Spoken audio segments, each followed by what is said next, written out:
ಬೇಸಿಗೆಯಲ್ಲಿ ನಾಯಿ ಬೆಕ್ಕುಗಳ ಆರೈಕೆ ಈ ರೀತಿ ಇರಲಿ. ಎಲ್ಲರಿಗೂ ಗಿರ್ಮಿ ಕನ್ನಡ ಟಿವಿ ಯೂಟ್ಯೂಬ್ ಚಾನಲ್ಗೆ ಸ್ವಾಗತ ಸುಸ್ವಾಗತ ಅಂತ ಹೇಳ್ತಾ ಶುರು ಮಾಡೋಕ್ಕಿಂತ ಮೊದಲು ಯಾರೆಲ್ಲ ನಮ್ಮ ಯೂಟ್ಯೂಬ್ ಚಾನಲ್ ಮೊದಲು ನೋಡ್ತಿದ್ರಿ ಅವರೆಲ್ಲ ಸಬ್ಸ್ಕ್ರೈಬ್ ಮಾಡ್ಕೊಳ್ಳಿ, ಮತ್ತೆ ಪಕ್ಕದಲ್ಲಿರೋ ಬೆಲ್ಲೈಕನ್ ಪ್ರೆಸ್ ಮಾಡಿ. ಬಿಸಿಲಿನ ತಾಪ ದಿನದಿಂದ ದಿನಕ್ಕೆ ತೀವ್ರಗೊಳ್ಳುತ್ತಿದೆ. ಅದರಲ್ಲೂ ಮಧ್ಯಾಹ್ನದ ಬಿಸಿಲಿನಲ್ಲಿ ತಾಪ ತೀವ್ರತೆ ಹಾನಿಯುಂಟು ಮಾಡುತ್ತದೆ ಅಂತಲೇ ಹೇಳ್ಬೋದು. ಆದ್ದರಿಂದ ಹಸು, ಎಮ್ಮೆ ಮತ್ತು ನಾಯಿ ಮತ್ತು ಬೆಕ್ಕುಗಳಂತಹ ಸಾಕು ಪ್ರಾಣಿಗಳ ಆರೋಗ್ಯ ಮತ್ತು ಆರೈಕೆ ಬಗ್ಗೆ ವಿಶೇಷ ಕಾಳಜಿ ವಹಿಸಲೇಬೇಕಂತಲೇ ಹೇಳ್ಬೋದು.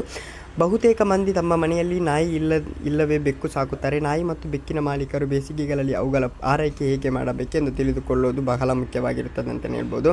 ಸಾಕು ಪ್ರಾಣಿಗಳ ಜೀವನ ಶೈಲಿಯಲ್ಲಿ ಬದಲಾವಣೆ ಅಂತಲೇ ಹೇಳ್ಬೋದು. ಪ್ರಾಣಿಗಳ ಶಾಖವು ತುಂಬ ತೊಂದರೆ ನೀಡುತ್ತದೆ. ಬೇಸಿಗೆಯಲ್ಲಿ ಸಾಕು ಪ್ರಾಣಿಗಳು ಆರೋಗ್ಯವಾಗಿರಬೇಕಾದರೆ ಈ ಋತುವಿನಲ್ಲಿ ಅವುಗಳ ಜೀವನ ಶೈಲಿ ಬದಲಾಗಿಸಬೇಕಂತಲೇ ಹೇಳ್ಬೋದು. ತಾಪಮಾನವು ಕಡಿಮೆ ಇರುವಾಗ, ಅಂದರೆ ಮುಂಜಾನೆ ಅಥವಾ ಸಂಜೆಯ ವೇಳೆ ಮಾತ್ರ ಅವುಗಳನ್ನು ವಾಕಿಂಗ್ಗೆ ಕರೆದುಕೊಂಡು ಹೋಗುವುದು ಸೂಕ್ತ.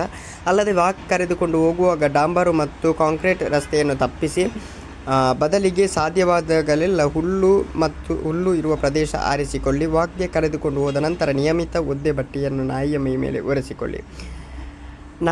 ನಾಯಿಗಳನ್ನು ಮನೆಯಿಂದ ಹೊರಗೆ ಕಟ್ಟಿ ಹಾಕುತ್ತೀರಿ ಎಂದಾದರೆ ಹೊತ್ತಲಿನಲ್ಲಿ ತಾತ್ಕಾಲಿಕ ಛಾವಣಿಯನ್ನು ನಿರ್ಮಿಸಿ. ಇದು ಸಾಧ್ಯವಿಲ್ಲ ಎಂದಾದರೆ ಮರಗಳ ಅಥವಾ ಟರ್ಪಲ್ಗಳ ಸಹಾಯದಿಂದ ನೆರಳು ಸಿಗುವಂತೆ ಮಾಡಿ ಅಂತಲೇ ಹೇಳ್ಬೋದು. ಆಹಾರ ಕ್ರಮ: ಬೇಸಿಗೆಯಲ್ಲಿ ಸಾಕು ಪ್ರಾಣಿಗಳ ಆಹಾರವನ್ನು ಬದಲಾಯಿಸಬೇಕು. ಸೆಕೆ ಕಾಲದಲ್ಲಿ ಸಾಕು ಪ್ರಾಣಿಗಳಿಗೆ ಎಂದಿನಂತೆ ಆಹಾರ ನೀಡಿದರೆ ಅವುಗಳು ಅನಾರೋಗ್ಯಕ್ಕೆ ಒಳಗಾಗಬಹುದು. ಹಾಗಾಗಿ ಸಾಕು ಪ್ರಾಣಿಗಳಿಗೆ ಆರೋಗ್ಯಕರ ಕಾಪಾಡುವ ಅವುಗಳ ಆಹಾರ ಮುಖ್ಯವಾಗಿರುತ್ತದೆ ಅಂತಲೇ ಹೇಳ್ಬೋದು. ಈ ಬಗ್ಗೆ ಪಶು ವೈದ್ಯರೊಬ್ಬರು ಮಾಹಿತಿ ನೀಡಿದ್ದಾರೆ ಅಂತಲೇ ಹೇಳ್ಬೋದು. ಅವುಗಳಿಗೆ ಬೇಸಿಗೆಯಲ್ಲಿ ತಣ್ಣೀರು, ಮಜ್ಜಿಗೆ, ಎಲೆಕ್ಟ್ರೋಲೈಟ್ ಪುಡಿ ಮತ್ತು ಮೊಸರು ಮುಂತಾದ ಆಹಾರವನ್ನು ಸರಿಯಾದ ಪ್ರಮಾಣದಲ್ಲಿ ಪೂರೈಕೆ ಮಾಡಬೇಕು. Okay guys, thank you.